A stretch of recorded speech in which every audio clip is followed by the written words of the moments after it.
Hey everyone, today we're covering the epic ending of the Phoenix Saga. The X-Men find themselves face to face with the McCran Crystal, and all of reality hangs in the balance. We'll get into that, and by the end of this video, the X-Men will have their first real taste of the Phoenix's true power. Be sure to subscribe to Comic Island for more recaps of comics new and old. The X-Men find themselves on an alien world, surrounded by a powerful team called the Imperial Guard, defenders of the Shi'ar Empire.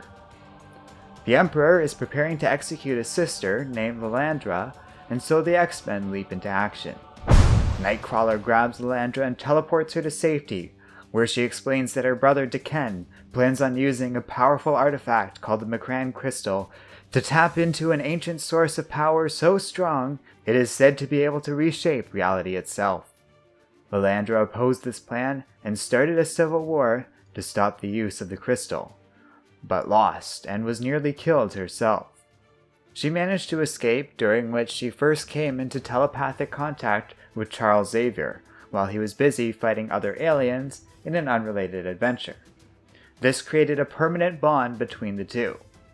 Daken discovered this through the Shi'ar's telepaths and sent a spy, Eric the Red, to try and kill Xavier in the hopes of drawing Lilandra out.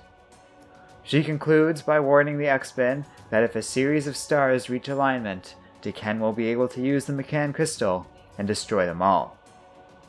She begs the Imperial Guard to help them, but instead they attack, overwhelming the X-Men. Just as the leader of the Guard, Gladiator, is about to grab Lilandra, the Starjammers appear and help the X-Men turn the tide. Jean, though still weakened from creating a portal here, is able to read the mind of Corsair, leader of the Starjammers, and learns who he really is. However, it is then that Daken is able to activate the crystal. Across the universe, orbiting the sun, a man named Peter Corbeau confirms with Reed Richards that for a brief moment, all of reality just blinked out of existence. If it happens again, they are all doomed. With the crystal activated, the X-Men try and move in to stop it, but are stopped by a tiny alien so strong that even when a recovering Jean drops a meteor on the being, he is completely unharmed. Only Banshee is able to take the alien out with a fully powered sonic scream. Another guardian of the crystal is a giant robot, and while the X-Men battle it, a Starjammer named Raza is able to grab the Emperor and throw him into the crystal. The moment he does that, however, the gathered group is suddenly transported within the crystal itself. Jean senses something within a sphere she claims to be the heart of the crystal, and when she touches it, each member of the gathered group is afflicted with a personal nightmare. Jean is forced to save the others by turning into a being of pure energy, resembling a phoenix composed entirely of flame, so she can enter the sphere itself. This frees the others from their nightmares, while Jean discovers the crystal is a living thing, but is dying. Worse still, it holds back a massive amount of deadly neutron energy that could destroy all life in the universe if the crystal falls.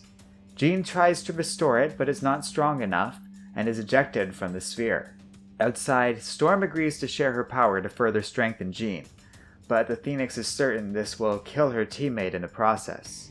To reduce the risk of that happening, Jean asks for the only other conscious person's help, Corsair, and he agrees to do so after Jean uses his real name, Christopher Summers. After they empower her, Jean asks that the man look out for Cyclops, who she reveals is his son. Once again, Jean enters the sphere, and though the experience is overwhelming, she is able to restore the crystal by using her experience with the X-Men to guide her. The team return home, greeted by Firelord. Professor Xavier has explained everything to the former Herald, and he's been guarding the portal while the X-Men were gone. Lilandra soon arrives back on Earth, explaining that her brother has been driven permanently insane by the McCran Crystal. Therefore, the woman will soon be made the new Empress, but the Empire has a little bit to sort out with some legal issues concerning her fugitive status first. Until then, she has decided to remain on Earth and get to know her beloved Xavier a little better. Though the future remains uncertain, the X-Men enjoy a nice moment of peace and quiet.